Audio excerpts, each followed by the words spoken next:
Hey friends! Welcome to the Drug Prevention Power Hour, where we empower leaders in youth drug prevention. After creating a student-led movement hosting epic drug-free events across the nation, your host, Jake White, dedicated himself to making the prevention field more fun, impactful, and relevant for today's youth. So if you're in education, counseling, public health, prevention, or just a caring adult looking for strategies to protect your kids, we hope you subscribe and learn from every show. Coming to you from Jake White and his team at Vive 18. Enjoy this episode of the Drug Prevention Power Hour.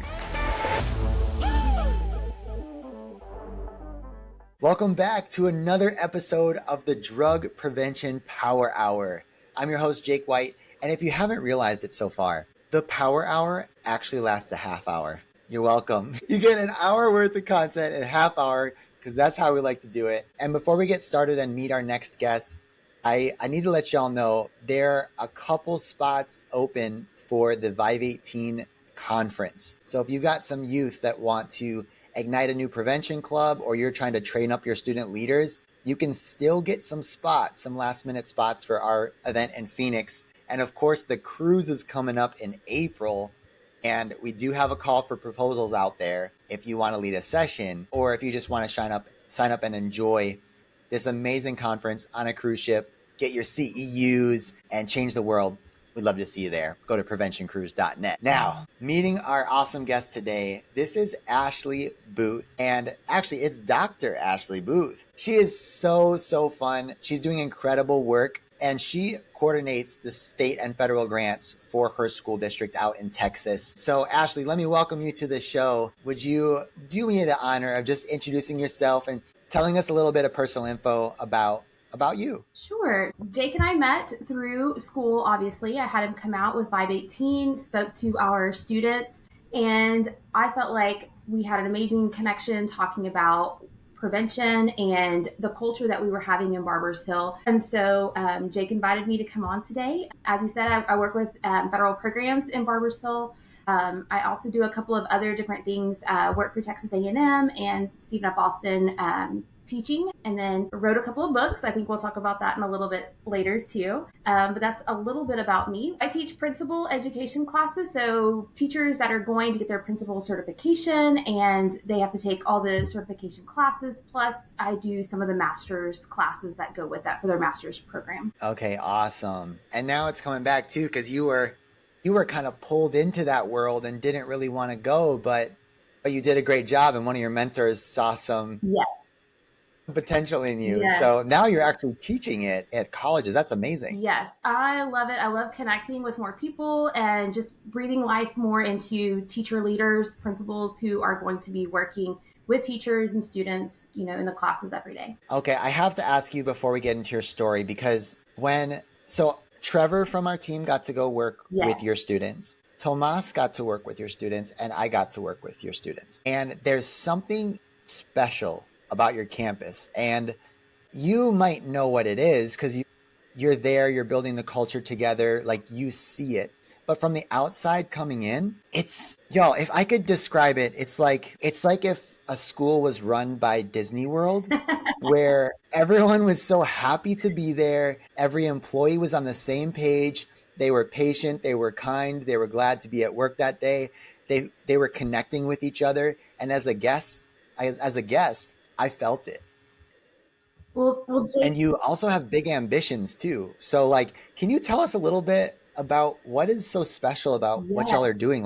What's the secret sauce? Well, I love how you compared it to Disney World, and I would agree with that too. When I first came on board at Barbers Hill, I instantly noticed that there was a big difference as well. And it is definitely the culture and climate that I feel. There's a saying people talk about, drinking the blue Kool-Aid, or, just diving into all the things Barbers Hill, bleeding blue and white. And when you hear about those things about a small community, I bet people really think about Friday Night Lights. Everybody comes together in the community for the football game. They're joined together in any events. They're united on every front. And I really, truly feel that's how Barbers Hill is, not just our school district, but our community. Our community is so invested in our students and our teachers and administrators that they are so on board that they are actually the ones who helped us to secure the funding to have Vibe 18 out there. And we have had 3 different speakers, like you said, come out to our community. And I felt like each one of our speakers that came from Vibe 18 was so powerful in different ways because each speaker spoke to a different set of group of students. And our group of students, we had been preparing for a couple of weeks for Vibe 18 to come because we have such a community and culture of teaching what we call the Eagle Way. The Eagle Way, we're Eagles, of course, and the Eagle Way is about how we want our students to become global citizens of our community and our world. We want them to be nice, caring, productive members of our society. We want them to be engaged in the classroom. We want them to be engaged in our community. So much so that we have a board goal by our superintendent and our board of directors that every student, 100%, district-wide will be plugged in. And what that looks like is that each student has a connection within our school or our community.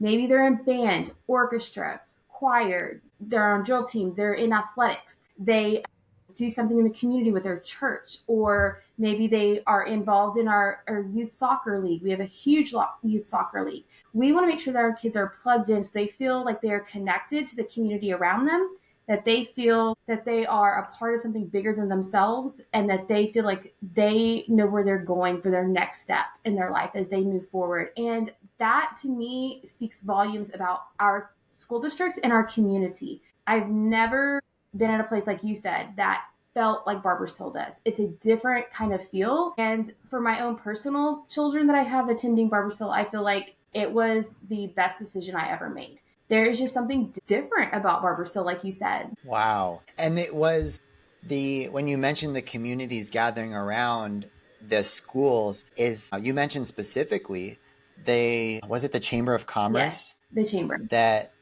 And I'm going to highlight this because some of our listeners are in charge of getting funding for prevention. And who knew the Chambers of Commerce could be one? They have a vested interest in the youth in your town, and they're going to be the leaders in your town tomorrow. So they're investing in the schools. That was really, really cool to hear that was part of they were funding and sponsoring basically Vibe 18 to come visit you. And the other one that I want to pull out that you said I think is so important is that you're actually checking, and it's part of your culture, that every student has one extracurricular activity, and y'all are tracking this. Mm-hmm. And you can ask them questions about it and check in on them. There's a touch point with your staff and with the community and with the school. So that's incredible. And Jake, I want to tell you more about that touch point. It is so specific down to the child that we actually have a Google Doc that names every single child and what they're involved in, so that if anybody in the district were to go onto a campus, including our superintendent, and he has done this, finding a kid in the hallway or at lunch and sitting down and talking with them. And then he might pull up that Google Doc and say, "Oh, little Johnny, you are into football. Tell me about that. How was your game on Saturday or Friday night?" Whenever it was. And I think that's very beautiful and speaks very highly of our administrators and how well invested they are in our students. That's so good.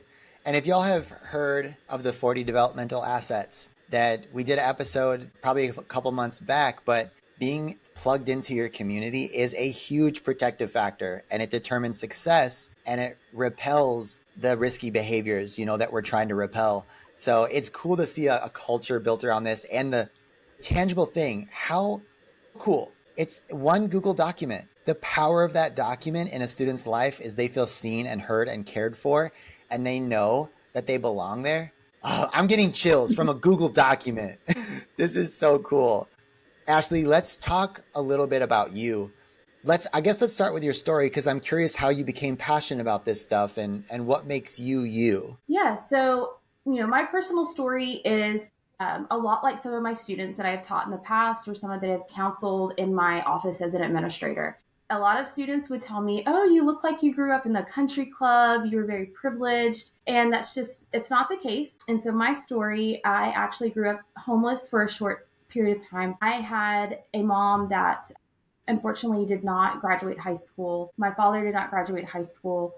And my mom didn't even go past the 8th grade. So we kind of struggled a lot in my younger years growing up. I have 2 younger brothers, 2 different fathers. So that adds a different dynamic at home too. When you've got one parent, she's working 3 jobs. At the time of 8 years old, I was in charge a lot of my household. I was the one who got the dinner on the table, cleaned the house, got the laundry done, made sure the kids had their homework done and were in bed, because oftentimes my mom was still at work. My dad was not around because he was a drug dealer, a drug addict, an alcoholic, in and out of prison. My mom also had some history with alcohol and drug use as well prior to my brothers and I being born. And so that really had a heavy toll on our family, because, when you're in a one parent household and there's drugs and alcohol involved as well, that adds a little bit of stress and challenges to the children in the household altogether. There was a point where we did live in my mom's car. We lived behind the dollar store, and I lived in a women's shelter for battered women and their children. It was not an easy, I wouldn't say it was the hardest life. I always tell people, there's other people that had it harder. I don't think I had a very hard childhood. There were some definite challenges, of course. But what I learned from those challenges is that you have to have a strong mentor in your life. That was number one for me. And that's something that I always share with others, is you have to have a strong mentor that you can talk to. And for a young child that is experiencing a lot of challenges like that, that is super powerful. I always recommend that they find a trusted adult in their life that they can go to and talk to about things like that when they get hard. Because there's a lot of, challenges and sometimes situations that come with living in homelessness or drug and alcohol household. Well, Ashley, it's so odd to hear you say all the stuff that you went through and then say you didn't have a tough childhood, which honestly, it alludes to what you said next. So if I'm like putting together the puzzle pieces, I'm thinking the way you grew up sounds totally frightening and very traumatic, which for many people would be. Because you said I didn't have it that bad, was it because of a mentor you had in your life? And Yes. who was that? Or was it because of, like, how can you say it wasn't that bad? Because it sounds odd, but I didn't really realize I was homeless until I became an adult, late into my adulthood years. Because Okay. I still had a stable environment. My mom still made sure we had food on the table. It probably wasn't the same food everyone else had. I remember eating pinto beans most nights. If we scrounged up some quarters, we would go down to a Blockbuster on a Friday night and roll up some quarters together. That kind of dates me, and get a Blockbuster movie. And we would get, I rented those movies. yeah, do you Yeah. remember? And we would get the Tostitos pizzas. Back then were a quarter for the cardboard square pizzas. And I actually tried to buy those for my own children, a couple of months ago, and they asked me what that was. They said that wasn't pizza. Pizza doesn't come square. And I said, that was an extravagant meal for me when I grew up. I think it's a great meal. But so my 3 mentors that I had that kind of coached me through that, number one was my mom. I saw from her the perseverance, the endurance that she had to overcome her own obstacles in life and still make sure, that we had a roof over our heads. We had warm blankets. We had food. We had clothing. We had what we needed. And I didn't realize. Now looking back, I can tell you, okay, my mom would skip meals in order to make sure we had enough food. We would ration our food through the week as well. Those are things now looking back, I can say, okay, those are the signs that maybe I didn't grow up that like other people did, but I didn't know that until later on in life. I had an uncle who is still very much involved in my life today, and he taught me that there's nothing I can't accomplish. If there's anything that I want, it doesn't matter what obstacles are in the way, that I need to push through that obstacle and arrive at that goal or that prize. And then I had a third person, my senior teacher in high school. It was her very first year as a teacher, and later on in life, we've connected several times.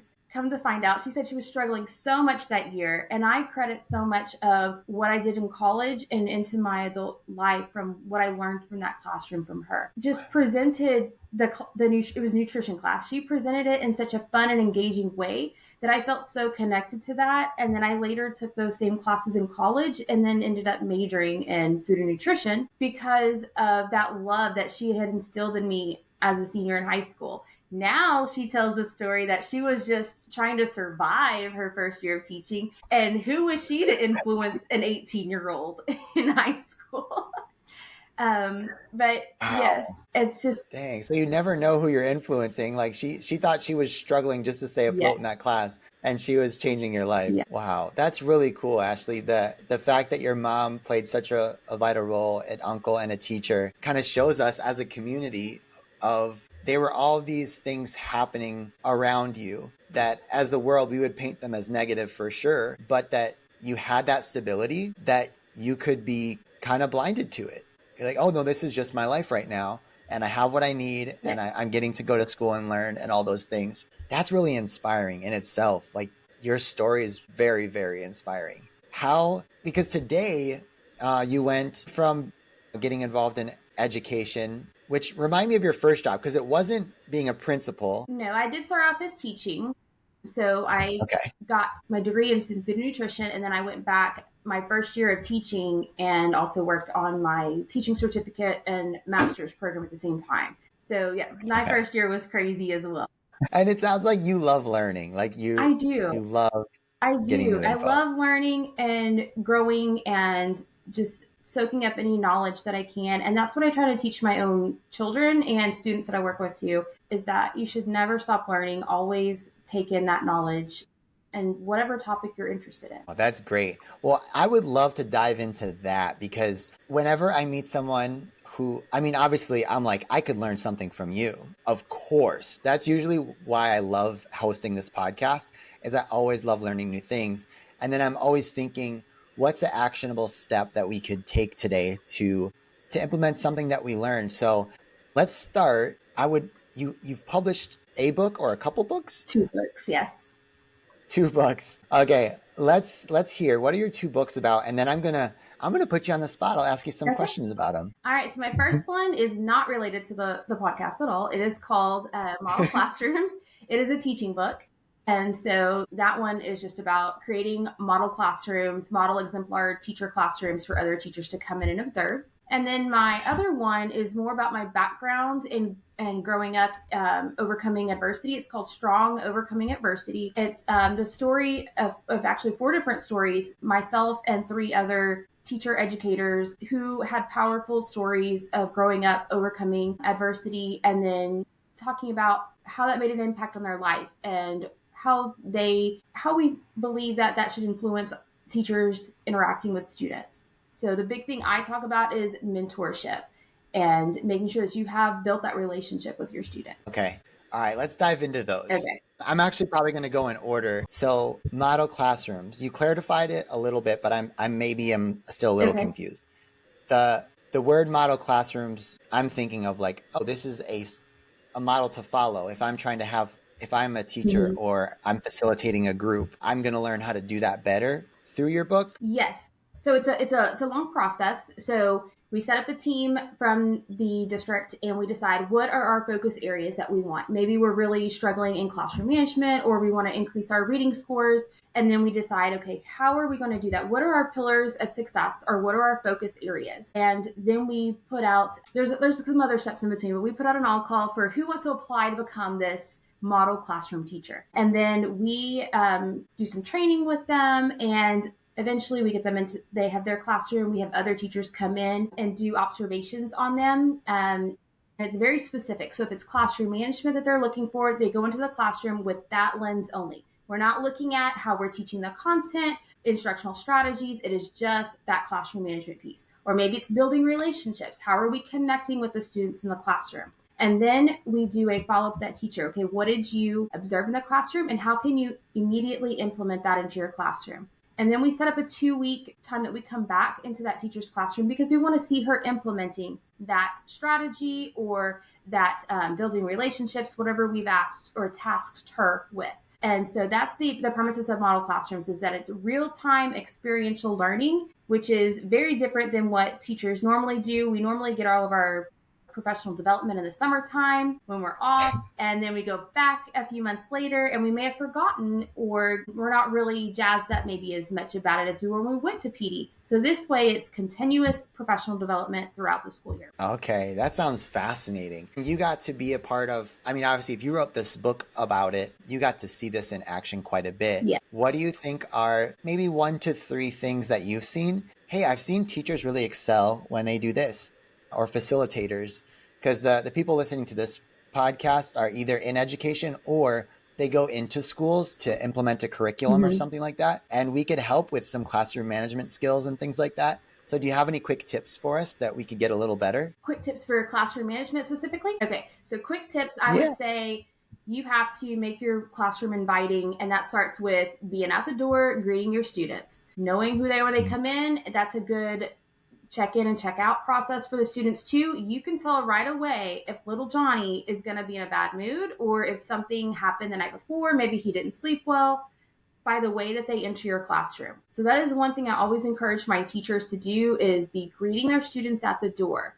And then I also say, pick something about that student that you can comment on. You have to find something to connect with. If I don't know what they're involved in or what they're interested in, my go-to is their shoes. Hey man, I love your shoes today. Those are pretty cool. I mean, everybody has shoes on. You don't have to like the shoes, but it's a conversation starter for you and that student. And then they start talking about their shoe, or where they got them from, or, some story about their shoe.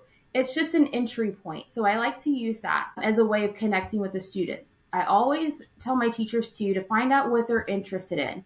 Usually they're involved in something. Maybe not always, but usually they're in something. Usually I have a teacher will say, hey, you know what, I really struggle working with this one student. What do you recommend for them? And I'll ask them, well, are they in basketball, football, anything? And they usually say, yes, they're on whatever team. And I say, you need to be at that event, that theater arts performance, that choir performance, band, whatever it is, for 5 minutes. You don't have to stay for the whole program. It is really enough time to they see that Dr. Boothe's in the audience. She came here to see me. I matter. I'm seen. I was one of those kids who my mom, because she was working so much, could not come to my performances. I was in choir, I was in soccer, and I did some other activities, and she was never able to be at my events. My uncle, who is also her brother, was always at my events, and he is at every single one of my kids' events. Doesn't matter if he's sick, he's had a surgery, he's come up there with his little leg brace on when he had knee surgery, he's always there. The kids need to know that there's someone there that is rooting for them, that cares about them. Even the kid that you think is awful, has poor behavior, is not jazzed up about anything, he needs you more than anything. He is the kid that needs you to show that you care, that you want to see that you are in the audience at his events or whatever he's at. And those that don't do anything, you've got to pick and pull and find out what that one thing is that you can connect and talk about. Maybe the shoes or t-shirt. Maybe they've got a band on their shirt. Pick out those little pieces. You've got to notice those things about the kids to be able to build that relationship. And the third thing I like to do, Jake, is going back to those students that are just a little unruly, that we're not real sure about, that we don't know what to do with them. I like to give them a job in the classroom. And I taught high school, so giving jobs in high school is not really something you do. It's usually something in an elementary classroom. They'll have a line leader, a paper collector, somebody that passes out books or whatever. High school, you don't normally do that, but I recommend that for all grade levels, because when that kid feels like, oh, I have an important job, this is my job, I have to check roll. Even though I'm checking roll on my computer, I would still print out a roll sheet, put it on a clipboard and say, okay, Jake, this is your job. Every day, I'm counting on you. I need you to let me know who's here and who's late when they walk in. And that gives them a little bit of power, and they feel excited that they're a leader in the classroom. And oftentimes, those are the kids that will also redirect those other kids in your classroom when they get off track too, because they've built that relationship with you and they know, hey, Dr. Boothe said we need to get back to business. So this is what we need to do. And so those are my advice that I would give to administrators and teachers. Those are cool, because what I'm hearing you saying is you're becoming a real, like a partner with that student. And that's the goal of education, is students can see school as like they're making me do this. And it's me against them, Yes. or they always get me in trouble. And what you're saying is like, hey, no, this is the way the river is flowing. We're here to create a successful life for you. So I'm going to get to know you. I'm going to pop in 5 minutes so you see me at one of your games or your concerts, something like that, which I can also attest means the world Yes. to these students.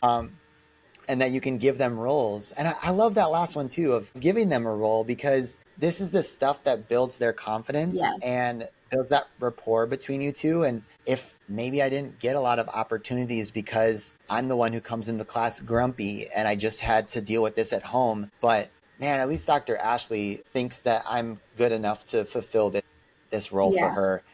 That's going to build my confidence a lot. Yeah. And Jake, I have one more recommendation that I always tell teachers, and they always look at me like I'm crazy. The first 2 weeks of school, I always challenge my teachers to call every single parent on their roster within the first 2 weeks of school. Because the first phone call home that parent should get should not be that little Johnny's in trouble. It should be a positive phone call home, because you're not going to build that positive school home culture and relationship if you only call for negative reasons. They need to know that you're a part of that partnership. Dang, that is cool. My brain goes to the thought that people have in our field sometimes, like it's really hard to get parents to show up to things. And that simple phone call, we don't get a lot of phone calls these days unless it's like a spam, Yes. somebody trying to buy our house from us or something, or like, and then our close friends. But that's really special. Call home so that the first impression is a good one, Yes. not a terrifying, oh, what did they do? Yes. Dang. All right. This is cool. All right. We're coming to the end of our episode, but I want to tie in this theme that seems to be coming from the episode too, which is you're really acting more as a mentor, that you're showing up for these students in ways that they don't expect, whether it's the front of the door to welcome them into class, to a recital or an activity, that you're believing in them with these leadership roles. You're on the phone. Oh yeah, I talked to your mom. She's so sweet. Like, this seems to go more into this mentorship role. So just to cap the episode off, you have emphasized mentorship enough to write a book on it. What's the main takeaway, and what's one thing we can do to become a great mentor for people? I mean, you've probably already given a lot of them, but is there a central theme or thing you like people to take away about mentorship and its role in people's lives? Sure. Just that fostering that strong relationship with another person that looks up to you can make a huge impact in their life. For me, it meant the fact that I was not going to go down the same path as my parents. I was not going to choose drugs and alcohol as a means of controlling my life. I was not going to go down that same path. Everything that I set up for me in my life was advice that I'd gotten from my mentors that channeled me in the right direction and guided me in the right direction. I knew that the life that I saw from some of my family members was not for me, because I wanted something more, because I'd been taught that there was something more available for me. And I didn't know what that was yet, but I knew that there was something out there different for me. And there was a pivotal moment in my 8th grade year where I remember thinking, okay, this is not the life that I want for my future family, and I'm going to work as hard as I can every day to make sure.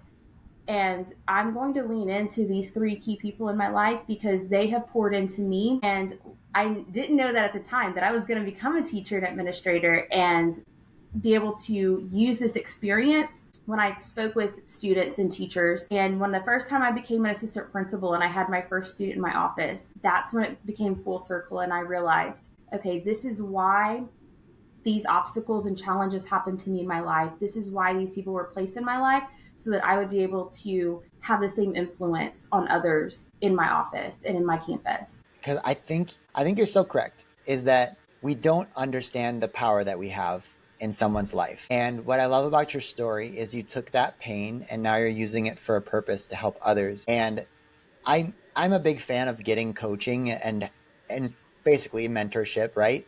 And one of my mentors, Rory Vaden, says that you are best equipped to help the person you once were. And that is exactly, it's why people can't argue with your story, that you have something that helped you and maybe it's going to help someone else. And so I love your story and where you came from and how you're using it to help other people right now. And I feel super privileged that I got to meet you and work with you And it sounds like we'll be working together in the future. There's so much excitement around our partnership. Yes.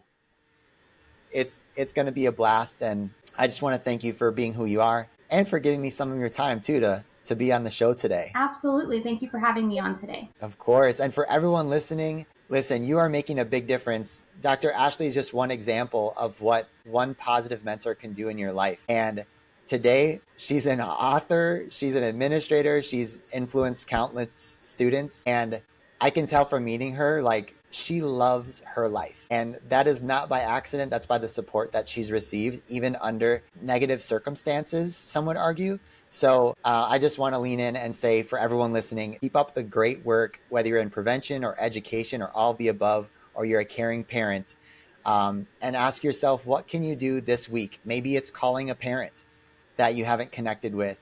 Maybe it's now standing outside the door when you're facilitating that classroom activity or something, or asking what the students are, or developing your own Google Doc of the students that you're in touch with so that you can make sure you know a little bit about each one and you can further that connection. And that's a wrap for this episode. We will see you next Monday for another episode of the Drug Prevention Power Hour. Thanks for listening to this episode of the Drug Prevention Power Hour podcast. If you love the show, make sure to leave a review and share what you've learned. And if you need help reducing substance use among youth by educating and engaging students in prevention, visit vive18.com for more information, tools, and resources.